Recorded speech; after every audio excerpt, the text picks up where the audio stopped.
সম্ভাব্য নিউজলাইন নেটওয়ার্কের খবরের জেরে doctor C K Rahman BAMS MD এর পরিবর্তে হলো এমডি সি কে রহমান। হারিয়ে গেল বিএএমএস, নতুন সংযোজন হলো ডিএসিএইচ। নিউজলাইন নেটওয়ার্কের কাছে ফালাকাটা ধূপগুড়ি মোড়ের আয়ুর্বেদা মেডিমার্ট দোকানের ডক্টর সি কে রহমানের বিরুদ্ধে এক রোগী ডক্টর সি কে রহমানের বিএএমএস এমডি ডিগ্রি নিয়ে সন্দেহ প্রকাশ করেন লিখিত অভিযোগের মাধ্যমে। সেই অভিযোগের পরিপ্রেক্ষিতে নিউজলাইন নেটওয়ার্কের সাংবাদিকরা ডক্টর সি কে রহমানের কাছে সরাসরি বিএএমএস এমডির ডিগ্রি রেজিস্ট্রেশন নাম্বার জানতে চাইলে তিনি কি উত্তর দিয়েছিলেন শুনে নেওয়া যাক।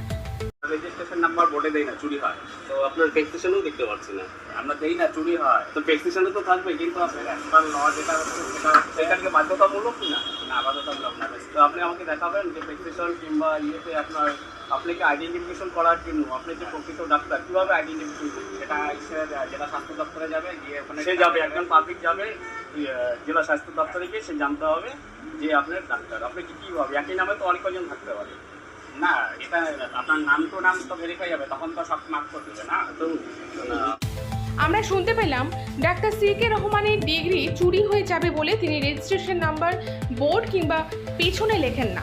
আমাদের খবরের আগে সোশ্যাল মিডিয়া এবং অনলাইনে সার্চ করলে ডক্টর সি কে রহমানের প্রচারে বের হতো BAMS MD and family councillor MCI Kolkata. দেখে নেওয়া যাক 1 মাস আগে তার প্রচার।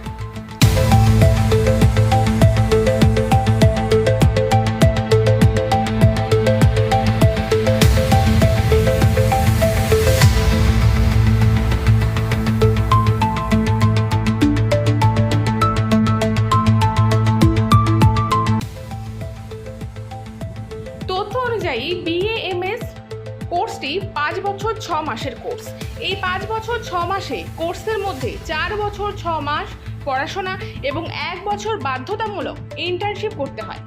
Bachelor of Ayurveda medicine and surgery course করার পর ডক্টর অফ মেডিসিনের পোস্ট গ্র্যাজুয়েট ডিগ্রির জন্য 3 বছরের কোর্স করতে হয়। প্রশ্ন, 8 বছর 6 মাস কোর্স করা ডক্টর সি কে রহমানের সেই ডিগ্রি ও রেজিস্ট্রেশন নম্বর আমাদেরকে দেবেন বলেছিলেন, কিন্তু দেননি।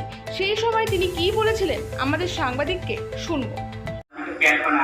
এটাই জানতে চাচ্ছি যে আপনার নেক্সট ডেটে আসেন, আমি আপনাকে প্যাড বানাই, আমাদের প্যাড আছে যেটা আমরা রেজিস্ট্রেশন নাম্বারটা আপনার দিতে কোনো প্রবলেম? রেজিস্ট্রেশন নাম্বার এখন আমার তো মুখস্থ করে এক নাম্বার 2 নাম্বার কথা, আমার প্যাড আছে রেজিস্ট্রেশন নাম্বার সহ, আপনি গাড়িগুলো দেখতে পাচ্ছেন।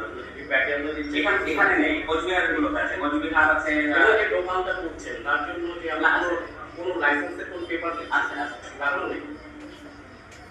না, এটা বাধ্যতামূলক না লাগানোটা? না না, এটা নতুন হয়েছে তো। হ্যাঁ হ্যাঁ, এটা নতুন তো, এখানে এখনো অনেক কিছুই রেডি হয় না, অস্থায়ী চলছে। আপনার অস্থায়ী হলে পরেও যেমন আপনার ট্রাক লাইসেন্স দরকার হয় কি না? না না না, আপনাদের দরকার হয় না, আপনাদের একটা টেস্ট লাইসেন্স তো নিশ্চয়ই। হ্যাঁ, রেজিস্ট্রেশন নাম্বার দেওয়া হয়, তাহলে চুরি হয় এবং ওনার হয়নি, কিন্তু কারো হয়েছে। বিশ্বাসী রয়েছে আমাদের ওনার, আমি বলি তার জন্য তো আছে যে চুরি তো যে কোনো কিছু। আপনি কোথায় চুরি বেড়াবেন, আপনি কোথায় খুঁজে বেড়াবেন? আমি বলি, আমি উদাহরণই দিয়ে দিই, উদাহরণ দিই। মিঠুন বিশ্বাস, এম বিশ্বাস লেখে ডাইরেক্ট শর্ট ফর্মে, আবার আছে মিন্ময় বিশ্বাস শর্ট ফর্মে এম বিশ্বাস। হ্যাঁ, আচ্ছা, একজন আসছে মতুয়া থেকে, কৃষ্ণনগর মতুয়া থেকে, আর একজন আসছে দার্জিলিং থেকে।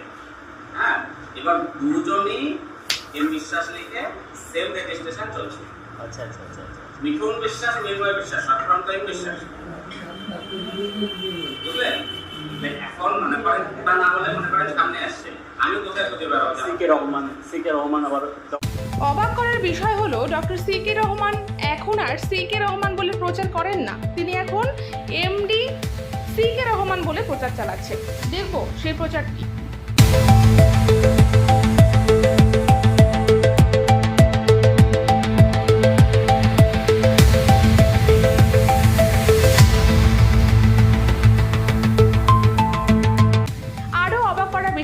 বর্তমানে এমডি সি কে রহমান ডিএসিএইচ ডিগ্রিধারী হয়ে গেলেন, যার registration number NSNY 1256004/26/002।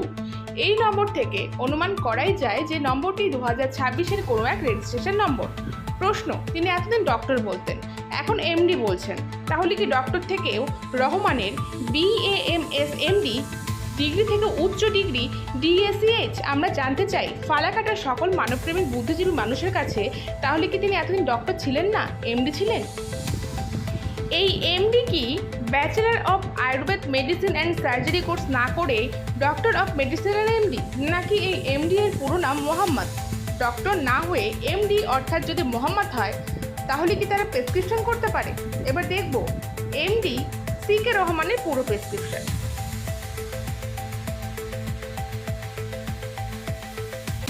MD CK Rahman রোগী দেখে যে প্রেসক্রিপশন করেছেন সেখানে বিপি লিখেছেন, কিন্তু বিপি কত তা উল্লেখ করেননি। প্রেসক্রিপশনে তিনি লিখেছেন BDPL, কিন্তু তার পাশে লেখা নেই যে কতদিন এই ওষুধ খেতে হবে।